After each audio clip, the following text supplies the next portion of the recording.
My name is Harrison, and I've spent the last 2 years working on the cargo vessel Aurora's Ember. At first, life aboard was as routine as it gets. Endless days of shifting containers, navigating foggy seas, and long silent nights under a starless sky. But nothing could have prepared me for the horror that unfolded one cold, moonless night. It was a typical shift when I was assigned to the engine room for maintenance. The steady hum of the engines usually served as a comforting reminder that we were all functioning parts of a larger machine. That night, however, the sound of the engine seemed to warp into something sinister, echoing with an irregular rhythm. As I tightened a stubborn bolt, I noticed a faint reflection in a puddle, a voila figure standing behind me. I spun around, heart pounding, but found only the dim glow of the engine room lights and the deep shadows of the vessel's underbelly. Unable to shake off the unnerving feeling, I returned to my bunk in the cramped crew quarters. Sleep eluded me, replaced by a cacophony of whispers carried by the ship's creaking metal. At around 3 a.m., I awoke to the sound of footsteps echoing in the corridor. The footsteps were slow, deliberate, and seemed to follow me. As I tried to calm my racing mind, I gathered my courage and stepped outside, only to find the corridor empty except for an inexplicable chill that clung to the air. The following day, I mentioned my experience to a fellow crew member, Marlowe, who was known for his skeptical nature. He dismissed it as fatigue, attributing the sounds to the natural groans of a ship battling the sea. Yet, as the day wore on, more unsettling occurrences began to disrupt our routine. Tools went missing from the workshop, only to reappear in strange, out-of-place locations, and the ship's log revealed cryptic entries from a previous voyage. Crew member named Lucien had once written about a shadow in the machine and unexplained whispers in the dark. Desperate for answers, I took it upon myself to explore the lower decks during my break. Navigating through the labyrinth of cargo holds and forgotten storage rooms, I discovered a sealed door tucked away behind an old supply closet. The door was marked with a peculiar emblem, a twisted figure that seemed to writhe in the faint light. Compelled by a mix of dread and curiosity, I managed to pry it open. Beyond lay a narrow, dust-laden passageway that reeked of decay and despair. I descended slowly, my flashlight beam trembling over walls lined with faded photographs and yellowed documents. One photograph in particular caught my eye, a black and white image of a smiling crew, their eyes oddly vacant. Scribbled in the margin was the name Isadora, a name I hadn't heard in years. The accompanying document recounted a tragic accident, a mutiny, some said, or perhaps a curse that befell the ship long ago. The deeper I ventured, the more I realized that Aurora's Ember harbored secrets that had festered in silence. Later that evening, as I returned to the upper decks, the ship seemed to vibrate with a spectral energy. I could feel unseen eyes tracking my every move, and every creak of the hull was like a whispered warning. In the solitude of my cabin, the voices grew louder, murmuring fragments of long-forgotten conversations and lamenting lost souls. I tried to convince myself it was all in my head, but deep down, I knew the truth. Something dark and vengeful had been awakened on our ship now. As I document these events, the horrors of that night continue to haunt me. Every time I walk the deck under the cover of darkness, I can't help but feel the weight of the past pressing in on me, a reminder that some mysteries are meant to be feared, and that in the endless depths of the sea, the line between reality and the supernatural is disturbingly thin. My name is Sterling, and I'll never forget the voyage that blurred the line between luxury and nightmare. It all began on the Celestial, my cherished yacht that promised an escape into tranquil waters. I had set sail with high hopes, and a few close companions, Finn and Marlowe, seeking solace from the relentless pace of city life. The sun was dipping below the horizon, casting a golden glow over the gentle waves as we ventured into open waters. At first, the sea was serene, its vast expanse lulling us into a false sense of security. We shared stories and laughter over dinner, the yacht's sleek design and modern comforts enhancing our camaraderie. But as night fell, a strange unease took root. The ocean, usually a source of calm, seemed to whisper secrets in the rustling wind. The gentle rocking of the yacht began to feel less like a lullaby and more like a prelude to something ominous. It started subtly, a fleeting shadow along the deck, a cold spot in the cabin where warmth once reigned. I noticed that Finn was unusually quiet, his eyes scanning the dark horizon with a mix of dread and anticipation. Marlowe, usually the skeptic, began to murmur about an eerie presence that had been watching us from afar. I dismissed these as mere tricks of the mind until I discovered a series of inexplicable markings on the yacht's railing, symbols that looked eerily similar to those etched on ancient relics. As midnight approached, the calm was shattered by an inexplicable hum emanating from the engine room. I ventured down the narrow corridors, my footsteps echoing off the metal walls, until I reached a small porthole overlooking the endless dark sea. There, in the reflection of the water, I glimpsed a figure standing on the deck, a pale silhouette that vanished as quickly as it appeared. My heart pounded with the realization that the presence was not confined to our imaginations. With each passing hour, the atmosphere on the Celestial grew increasingly oppressive. Unexplained whispers began to seep through the creaks of the ship, and the once inviting cabin lights flickered erratically. I couldn't shake the sensation that something was following us, a force that transcended time and logic. Bound to the sea in its haunted depths, desperate for answers, we altered course toward the coastline, hoping that the safety of solid ground might dispel the mounting terror. The journey led us to a secluded stretch of shore, where jagged rocks and receding tides carved a path through a dense fog-laden beach. As we anchored near the coast, the unsettling energy of the night seemed to intensify, as though the land itself welcomed the ominous presence. Stepping off the yacht, I felt the cold, wet sand beneath my feet, a stark reminder of our fragile mortality. The fog rolled in thick and unyielding, muffling sounds and distorting familiar shapes into grotesque shadows. Finn and Marlowe fell silent, their faces etched with fear as we made our way toward an old, abandoned beach house that stood precariously at the water's edge. Its windows, dark and vacant, appeared like watchful eyes that had seen too many tragedies. Inside the decaying house, every creak of the floorboards and gust of wind through broken panes amplified the dread that had taken root in my heart. In one forlorn room, I discovered a diary bound in weathered leather, its pages filled with desperate scribbles and names long forgotten. The entries told of cursed voyages and restless spirits condemned to wander between the sea and the shore, an echo of the very presence that had followed us from the Celestial. Now, as dawn's first light battles the lingering darkness, I sit here on a creaking bed in that desolate house, still gripped by the remnants of that horrifying night. The journey from the luxurious escape of the yacht to this forsaken coastal refuge has left me with a chilling certainty. Some forces are eternal, and the true horror lies in knowing that the line between our world and the spectral realm is perilously thin.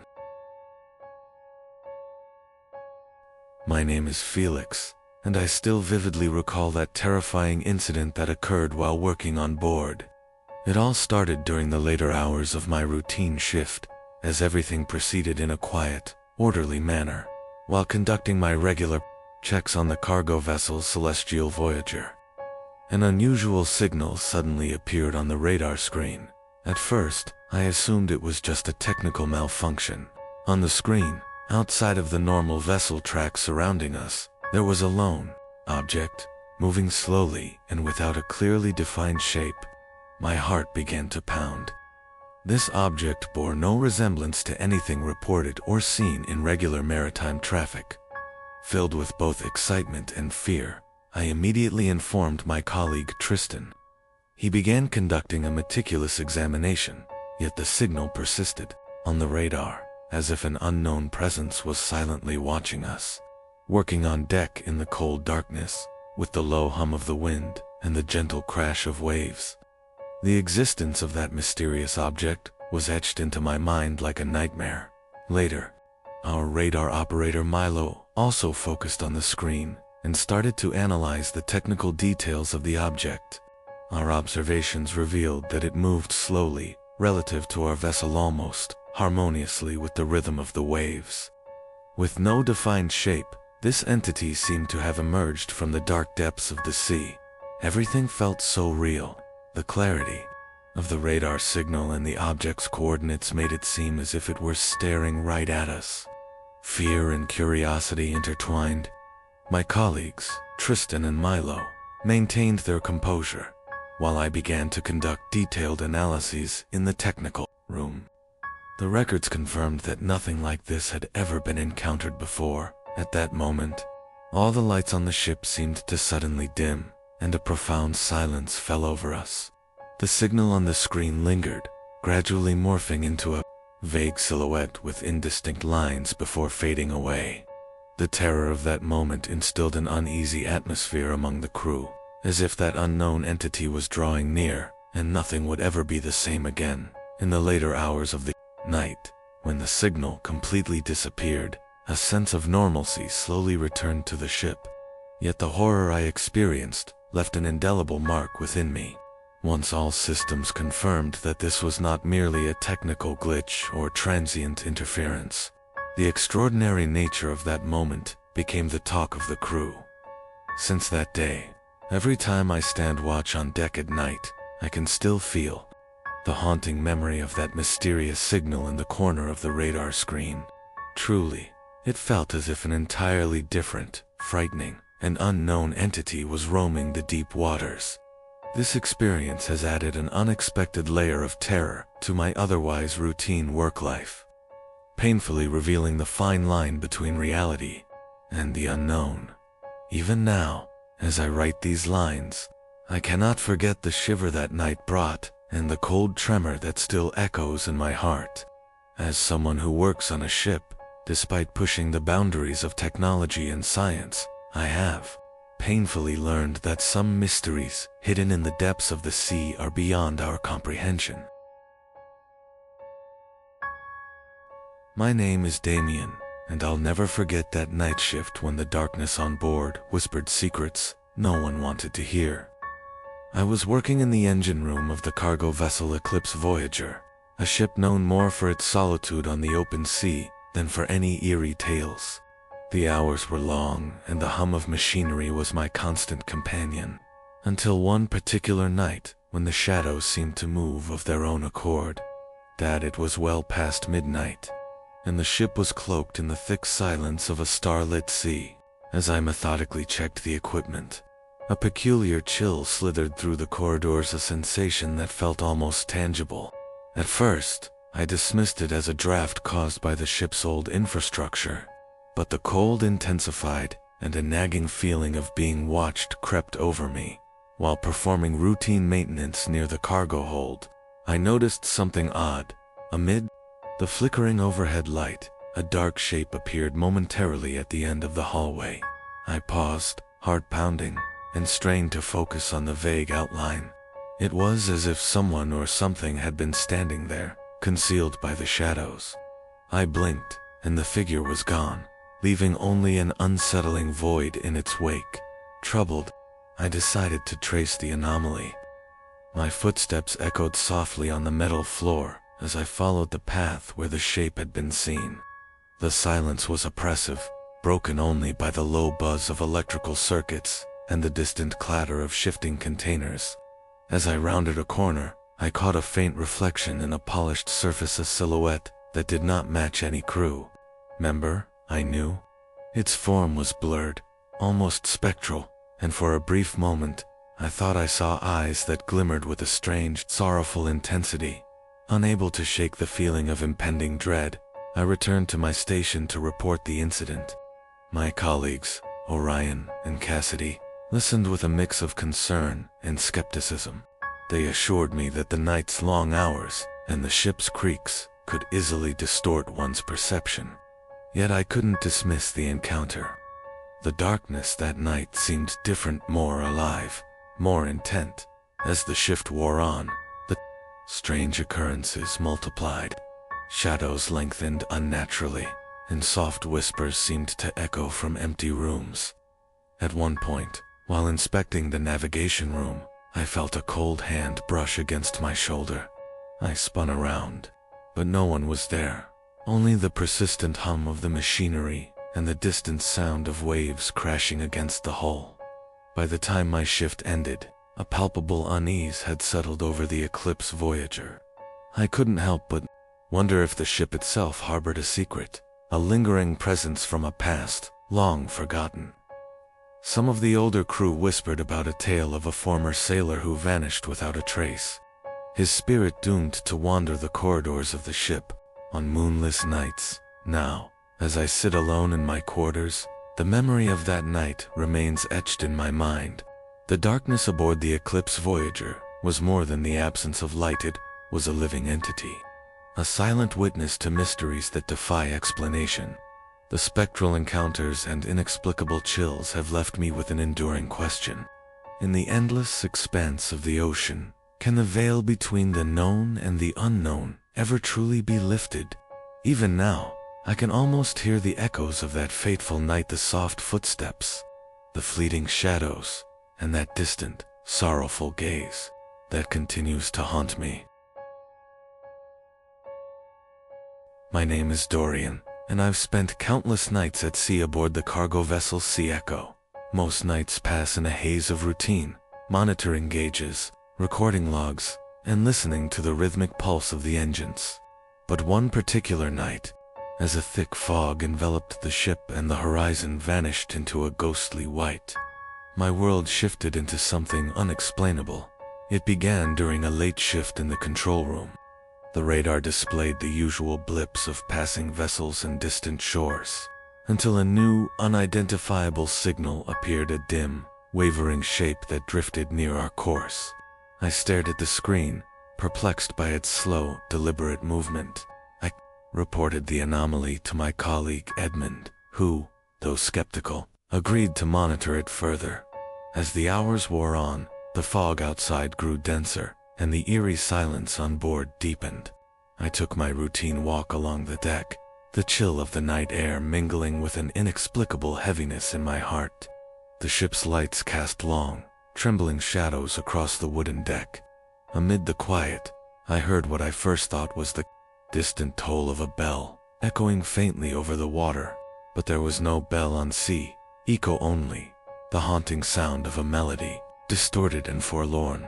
Drawn by a mix of dread and morbid curiosity, I followed the sound toward the bow. There, amidst the swirling fog, I saw a fleeting figure. It was as if someone had been standing at the edge of the ship, staring out into the abyss. The figure was dressed in outdated, worn clothing, and its face was obscured by a wide-brimmed hat. I blinked, and when I looked again, it had vanished, leaving behind only a lingering whisper in the wind that seemed to say, "Remember." Disturbed and unable to shake the feeling of being watched, I returned to the control room and informed Edmund and Lydia, our navigation officer. Lydia examined the radar feed and noted that the mysterious shape had reappeared briefly before dissolving into static. Although the explanation could have been equipment malfunction, something in the way the figure moved, so human, yet so ethereal, felt far too deliberate to be a simple glitch. Later that night, as the storm began to gather strength and the sea roiled with restless energy, I found myself alone on the deck. The heavy mist wrapped around me like a shroud, and the only sounds were the creaking of the ship's hull and the distant, mournful calls of unseen seabirds. Then, amid the chaos of the rising wind, I caught sight of another phenomenon, a series of footprints appearing in the damp deck, leading toward the stern. The prints were small and delicate, as if left by someone not meant for the harsh environment of the open sea. Compelled by a force I couldn't resist, I followed the trail, my heart hammering with a mix of fear and determination. The footprints led me to a secluded corner near a storage bay, where I discovered an old, water-stained envelope wedged behind a crate. Inside, I found a faded letter addressed to Captain in spidery handwriting. The letter spoke of a tragic voyage decades ago, of a crew lost in a sudden, violent storm, and of a promise to return for redemption. The final line sent shivers down my spine. I await the day when the sea echo carries my soul home. At that moment, the fog thickened even more, and I sensed a presence behind me. I spun around, but the deck lay empty, except for the echo of my own rapid breaths. Was it possible that the spirit of a long-lost sailor was now haunting the ship? The letter, the footprints, and the spectral figure all converged into a single, haunting truth that I was not alone on that doomed voyage. When the storm subsided and dawn began to break, the fog gradually lifted to reveal the calm, open sea once more. Yet, even in the soft light of morning, the memory of that night remained etched in my mind. Edmund and Lydia dismissed my account as the product of an overactive imagination and the stress of the relentless sea, but I knew what I had experienced was far beyond mere fatigue.